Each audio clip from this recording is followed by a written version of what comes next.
The Tom Woods Show, episode 1153. Prepare to set fire to the index card of allowable opinion.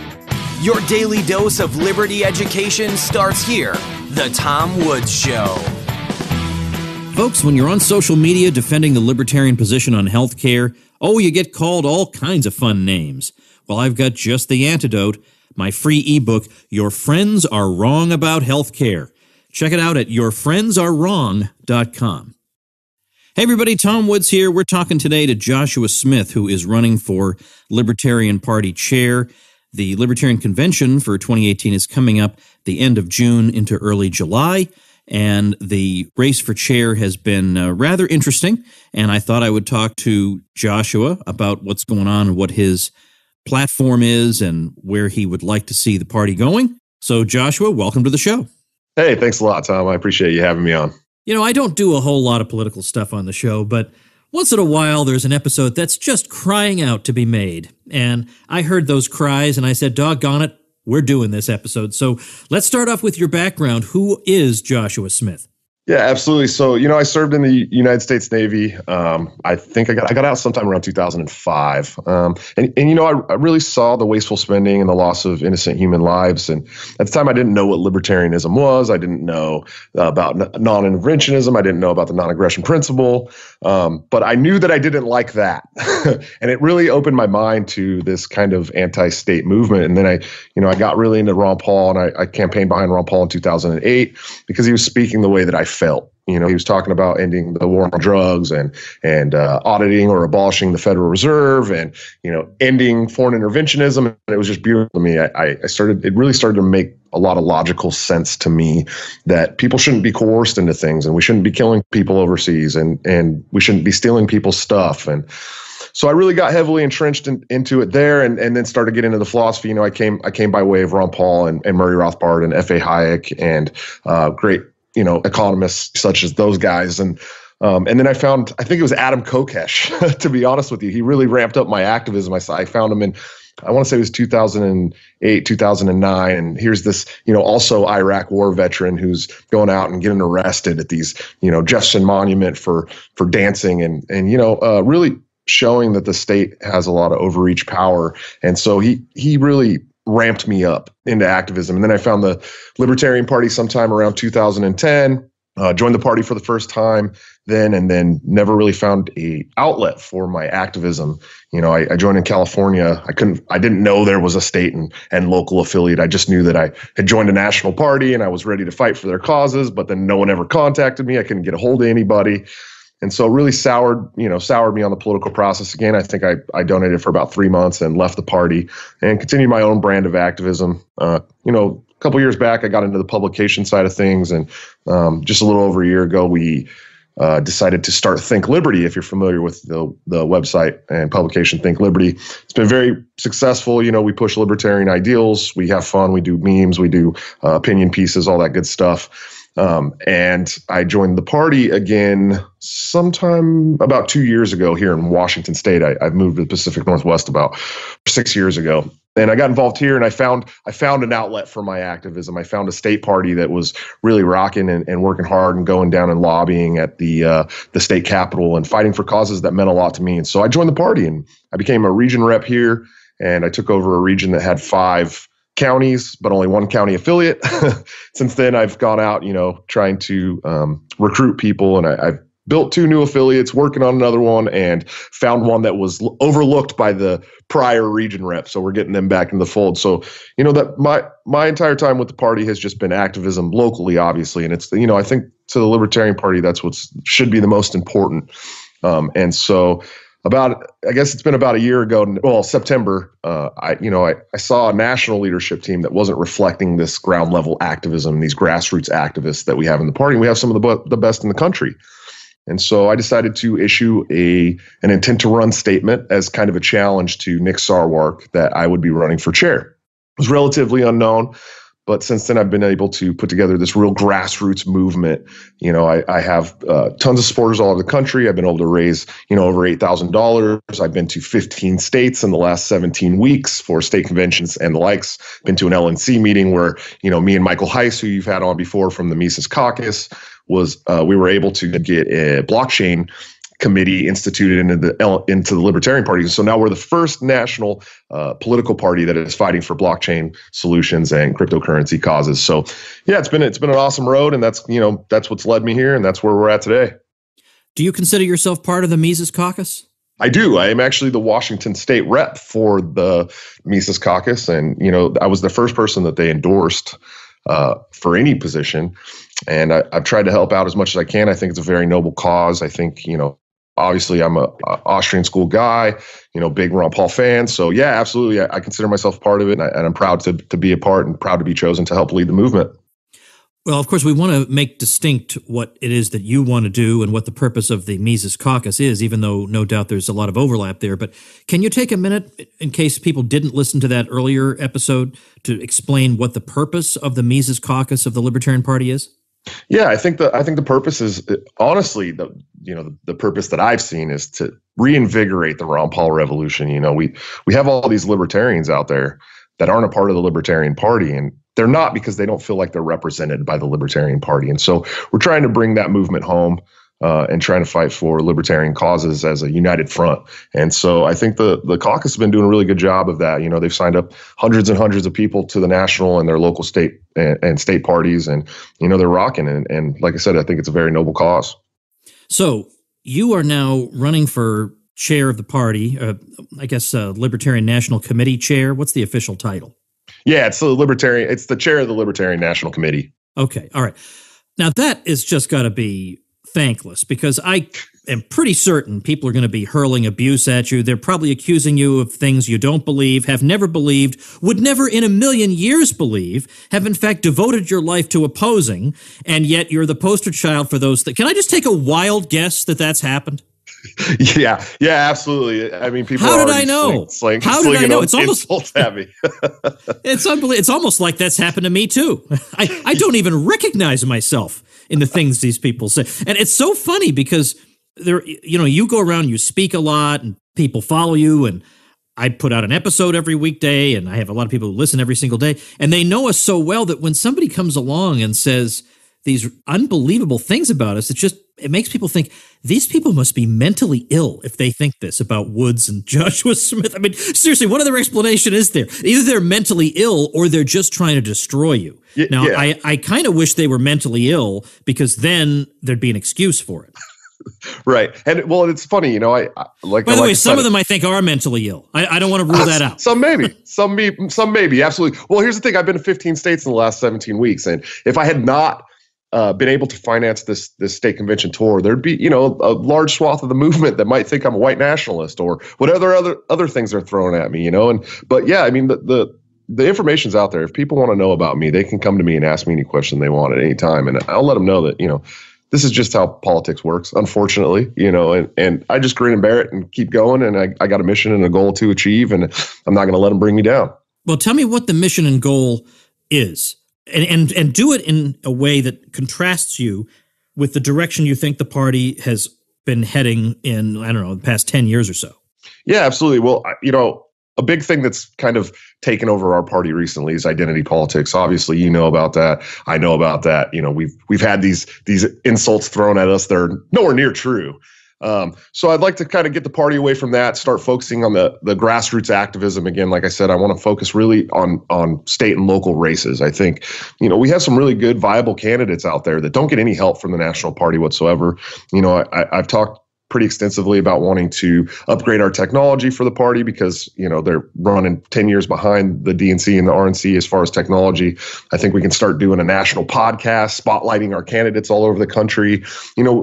We're bringing people to the party in droves right now, but we need to get them into positions to help affect change and kill bad legislation and start fighting some of this governmental overreach. And if we continue to start playing identity politics in our own party and continue to keep fighting amongst ourselves and not focusing on these races that we have all over the country. We're running 800 candidates right now across the country for 2018. And the goal is 2,000, which I think is a little too big for us. But we really need to start focusing on those local and state elections. And I think, we have the tools to do that. We really got to focus on fundraising, something that I've talked about a lot. I've raised more crypto donations for my campaign in the last 5 months than the national party has in the last year. And I think we raised $2.2 million in 2016 during, a campaign year. And to contrast that, the DNC raised $400 million. So I've really been a big proponent of reaching out to the crypto community, bringing them into the party. They're already fighting for a very libertarian cause, a decentralized currency that's going to circumvent the federal government. There's billions of dollars wrapped up there. There's, millions of potential activists, and so I really want to reach out to them as opposed to, just yelling and screaming at them to give us donations like the national party has been doing for the last year. So, I mean, that's just a small portion of what I want to do. But, those are the things I've seen the LNC, they're not great at fundraising. I've proposed that we put together a fundraising team of some of our best fundraisers throughout the movement. We have Boomer Shannon down in California that's raised over $250,000 for a county candidate, Jeff Hewitt there. We have people like Jen Gray and Jess Mears who have raised thousands and thousands of dollars for Larry Sharp. Larry Sharp's raised about $200,000 or so in New York. And these are great assets, but we're not treating them like they're part of the process and bringing them together and figuring out, what kind of ideas we can come up with together. What kind of viral marketing campaigns can we put together? So there's a lot of work to be done, and I could go on about this all day, but those are just some of the smaller things that I want to start right away after I win. So I've been pretty friendly with Larry Sharp, and he came on the show also. Generally, when I deal with people who are in politics in one way or another or running for office, I have to know them personally before I'll have them on the show, because I know that some people may wind up donating to them, and I don't want them to give unless I can vet them and say, well, look, to the extent that anyone can know another person's heart, I can tell you this is a good guy. So I did that with Larry Sharp. But I know that there's been I don't know what it's about, but I don't know if Larry feels like there's just too much drama coming out of the National Party or what, but he seems to have been distancing himself from that. Am I imagining that? Well, he was an alternate rep for his region for the LNC, and he stepped down because of, the constant infighting, caused by Arvin Vora and some of the really bad messaging coming out of, Nick and Arvin. And so, yeah, he stepped away from that. He still is part of the party and he's doing his thing on the East Coast. But yeah, he stepped away from leadership as a national region rep. Let me ask you this. Let me just come right out and ask you something like this. Let's suppose something occurs that is not a complete impossibility, that Bill Weld gets the presidential nomination for the LP. How do you respond to that? I mean, you're the party chair, and if the party chooses this guy, you got to throw your influence and support behind him. Is that a problem? I mean, Bill Weld's not my first choice, Tom. As chair, obviously I would be bound by the delegates to help support our presidential nominee. But I think that the delegates will pull a trick out of their sleeve and hopefully find us a better candidate. That's my goal, is to find us better candidates to run for the presidential nomination in the Libertarian Party. I know Michael Heiss came on here and proposed that to you once, Tom. Yeah, I know. Well, we're not going to talk about that in this. If this is my show, we're going to talk about what I want to talk about. Now, on that Weld point, it's funny. Sometimes I get sucked into Facebook threads that I shouldn't. Right. And there was one where there was somebody who doesn't like you. I mean, it's hard to believe that genial guys like you and me would have enemies, right. Period. But my kids cannot fathom this, by the way. There are people who don't like you, they say to me. Yeah, well apparently there are. But there was a thread where somebody was saying, oh, I can't wait to see if Joshua Smith were elected. I can't wait to see his response and his face and what he would do if Bill Weld got the nomination. And I thought, well, those are weird priorities. So you're more excited about seeing if Joshua Smith would be uncomfortable than you are upset about the prospect of a Bill Weld. Right. How weird. You're more gleeful that Joshua Smith might be uncomfortable than you are upset that a guy like Bill Weld, who I think is a very much status quo kind of guy. I mean, nothing's going to change you think anything's going to change with the Fed? No. Under Bill Weld? You think anything's going to change with the empire under Bill Weld? And to me, the Fed and the empire, these are two major things. And another thing about all this, people like you and I don't want to drag you into this, but I certainly am accused of being somebody who is unnecessarily divisive, and we're trying to reach out to the left, and people like Woods are causing problems. No, first of all, you try to reach out to the left, they bite your hand off no matter who you are as soon as they find out you don't favor universal health care. That ain't Tom Woods' fault. But secondly, the issues I focus on, which are the Fed and the empire, are excellent entry points if there were some prospect of cooperating with the left. Those are the points. Right. And they can, or the drug war. Now, sometimes the lefties are, left libertarians are okay on the drug war, but by and large, this is what it's all about. And yet they're bored to death with those. They don't want to. That's embarrassing. We don't want to talk about the Fed. We don't want to talk about the empire. Let's talk about, I don't know, some wonkish bit of nothingness. Not my style. Right. Yeah, and I absolutely agree. I think ending foreign interventionism is probably, I mean, that's the number one pinnacle of my preferred policies. So, yeah, and I've had success reaching out to the left with that. So I don't understand, I never understand why libertarians don't want to talk about ending the Fed and ending foreign interventionism and the drug war, because those are the things we can see eye to eye with lots of Americans across the country on. So now, Joshua, I don't want to spend the whole time, or at least a good chunk of the time, just talking about infighting and stuff like that. By the way, there's infighting everywhere. I reject the idea that libertarians are uniquely prone to infighting. The Democrats can't stand each other either. The Republicans can't stand each other. The Marxists can't stand each other. I mean, exactly. You find this everywhere. So it's not like there's something wrong with our brains as libertarians that makes us prone to this. It is everywhere. But it is an issue. It is a problem. Now, the current leadership is saying that we need to attack certain people because we need to clarify who we are and what we stand for as libertarians. Now, if you were chair, wouldn't there be a situation in which you would feel it necessary to clarify such and such person either is not a libertarian or needs to be scolded in some way? So would your complaint be that the current leadership is scolding the wrong people, or is your complaint about scolding in general, or it's just of all possible things you could spend your time doing, it seems like a weird thing to do? Where are you coming from on this?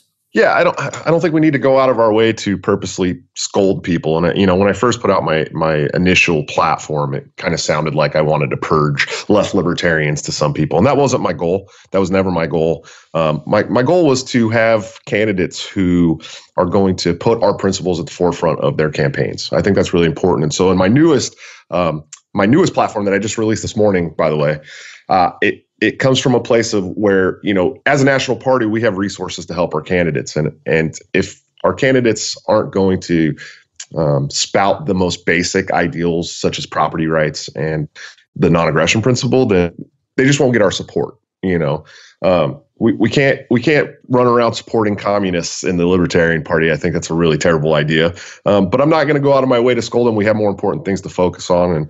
And that's kind of going to be up to their state and local parties if they want to get rid of them or not, So, well, what is the role of the national party vis-a-vis state and local chapters of the party? So it's kind of, some of it's left up to, imagination, you could say.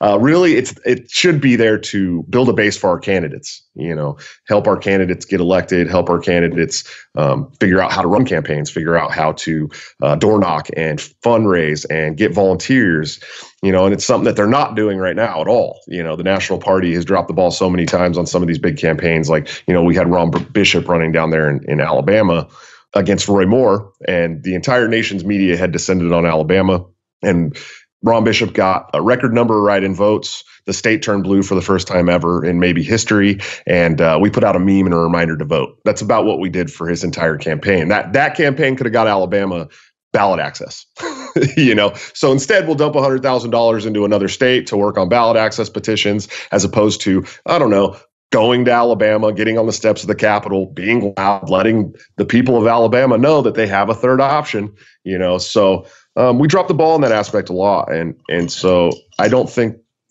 currently I think the LNC does a lot of arguing over, what color towels they need to have at the national headquarters, as opposed to what we can be doing for our candidates. And I propose that our LNC meetings need to consist of just that. Sit down, if you like to have a beer, crack a beer, let's go over the email list. Let's do the committee reports. And now let's figure out what we're going to do for the next 3 months for our candidates at a grassroots level.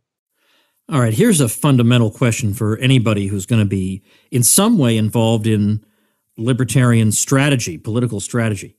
You have a country that, when you poll them, is not libertarian. And I don't think it's that they really are libertarian. They just don't know it yet. I wish that were the case. And there are some people that's true of, by the way, Right. that I used to reach when I would teach. I wasn't even trying to propagandize them, but they figured things out. And then they started to read things on their own. They said, oh, I am a libertarian. I don't think that's true of most Americans. How do you forge ahead given that situation, that reality?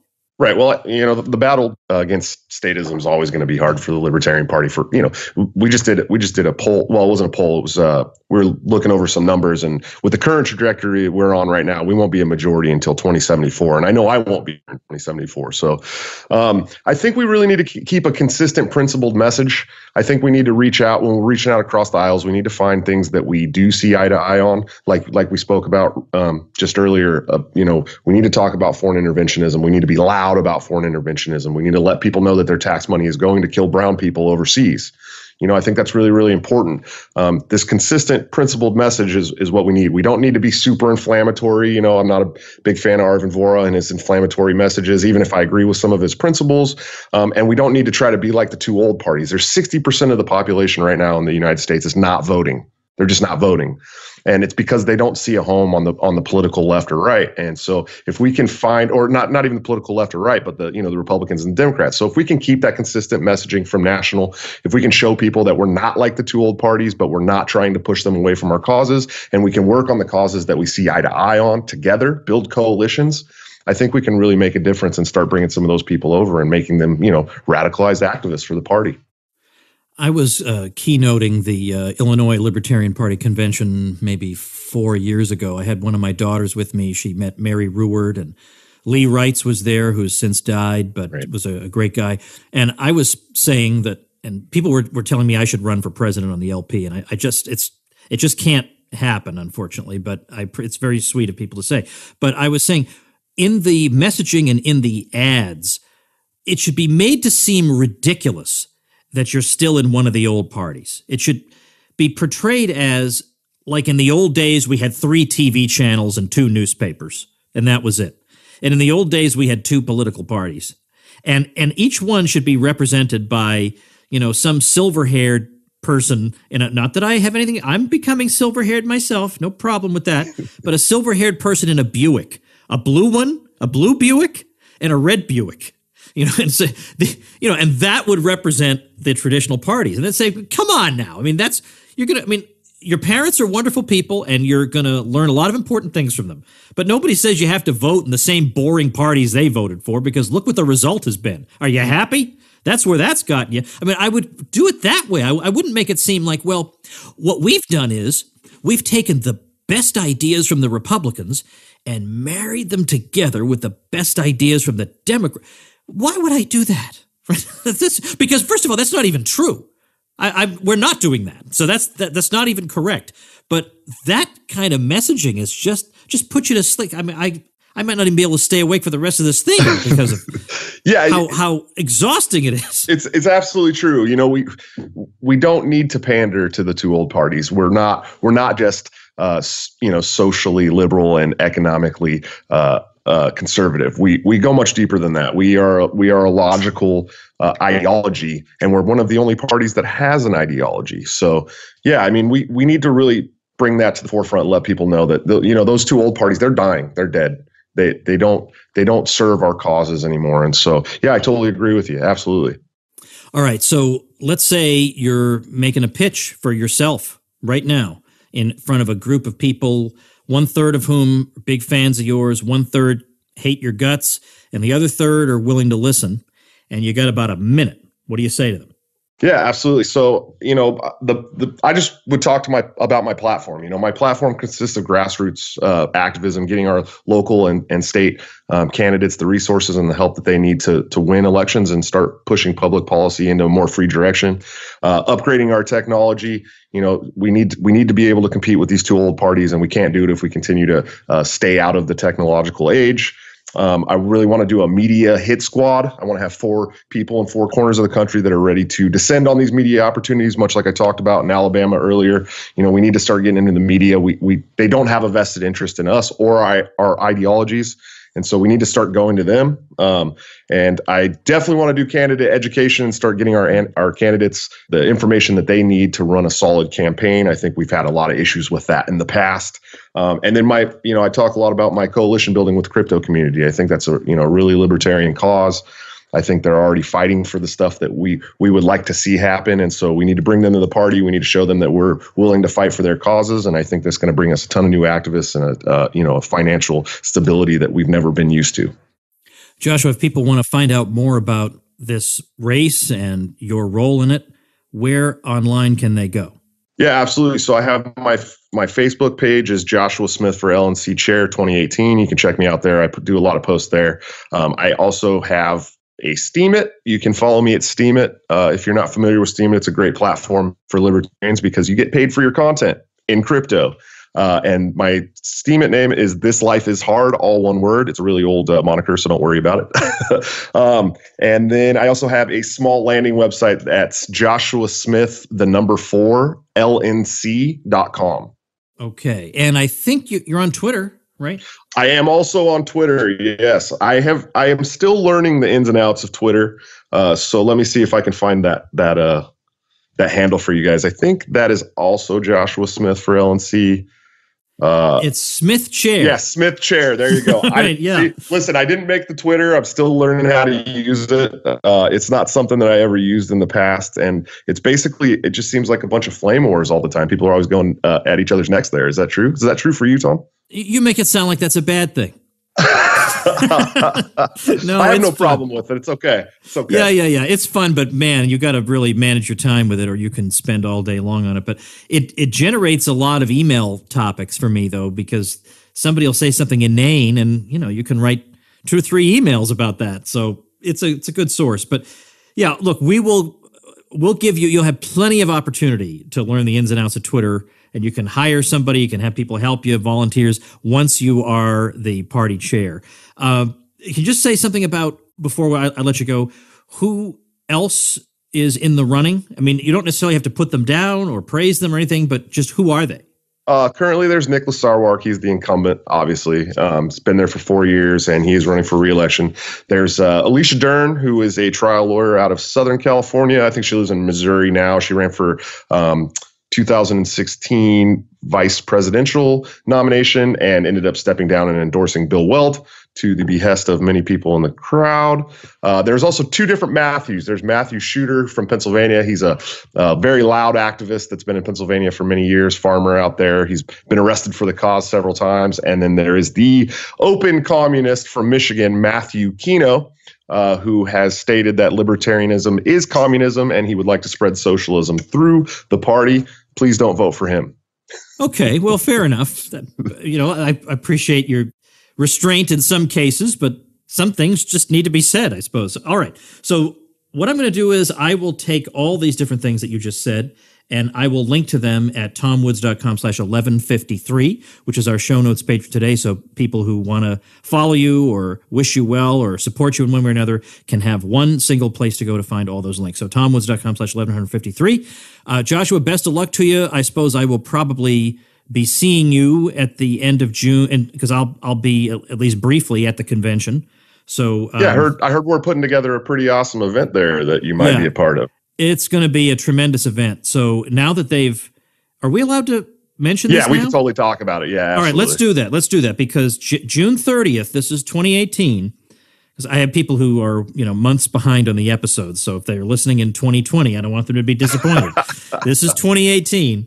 We got some fantastic people. I mean, just top-notch, super successful people who are going to be there at this, I don't know, a rally or something, let's say. Yeah, so we're putting on an event that's about a half a mile down from the LNC. I believe it's on day 1 of the Libertarian National Committee in New Orleans. We're putting on an event where looks like we're going to have maybe a Tom Woods keynote speaker and possibly Jeff Dice. I know Backwards will be playing. I'll be speaking. Alex Merced, my vice chair pick, will be speaking, who's a big Austro economics guy.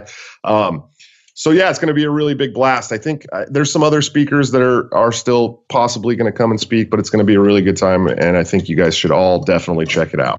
Well, I know a few others who I'm pretty sure will definitely be there. And I'm just going to say, you want to be there. And this is in New Orleans, right? Yeah. So Okay. just like a half a mile down from the hotel that the national convention will be at. So if you can get there, you should get there, because this is going to be epic. It's going to be some of the folks you would most enjoy getting to meet. Funny, sweet, wonderful, brilliant people, which is great thing about our side is that we have no shortage of such people.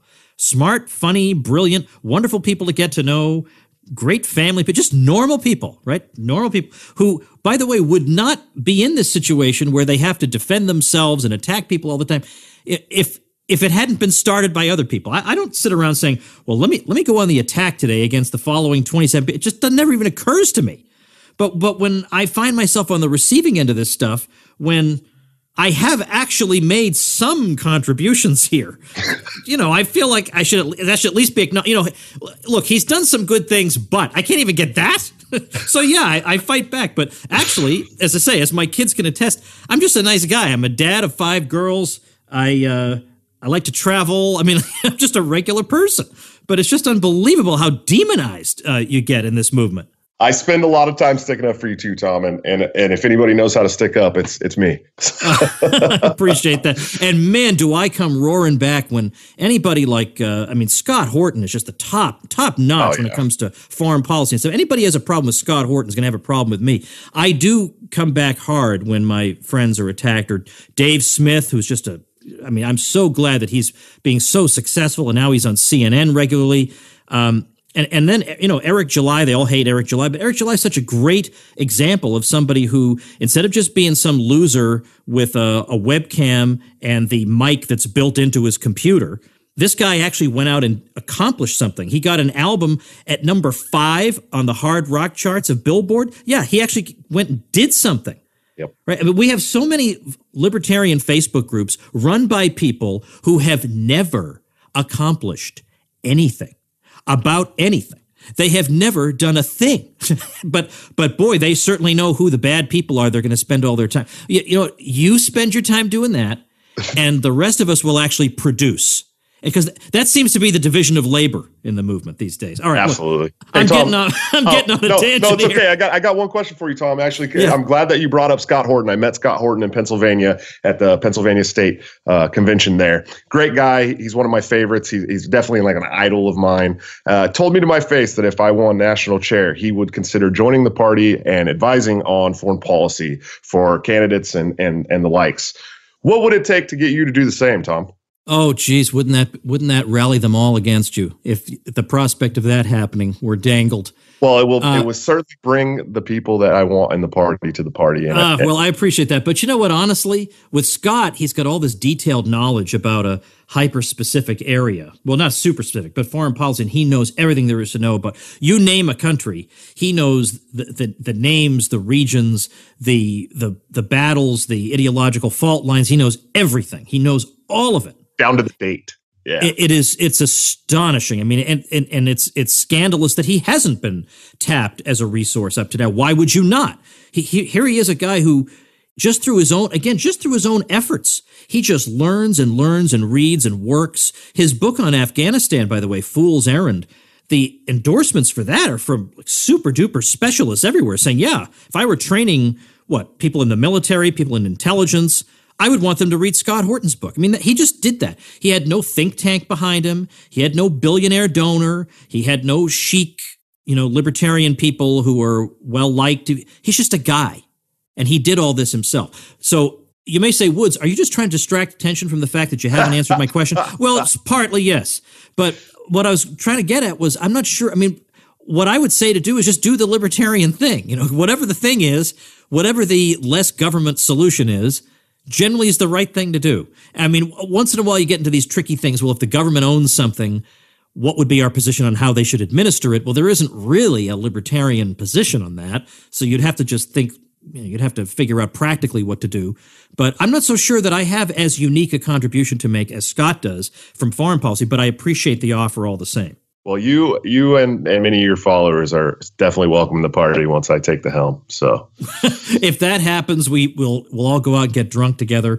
And if it doesn't happen, we'll all go out and get drunk together anyway. I like it. Okay. You let me know. I'll be in New Orleans. They got some of the best hurricanes in the world, right? So we'll have some fun. Joshua, best of luck to you. Yeah, you as well. Thank you so much, Tom. I really appreciate you having me on. All right, everybody, that'll do it for today. Remember, if you haven't yet checked out my sister podcast, Contra Krugman, which I release every week with Bob Murphy, in which we critique a Paul Krugman New York Times column, then check that out at contrakrugman.com. As we say in the intro, we teach economics by uncovering and dissecting the errors of Krugman, Nobel Prize winner, newspaper columnist, and destroyer of nations. There is nobody in the world who does not like the Contra Krugman podcast. All right, well, obviously Krugman.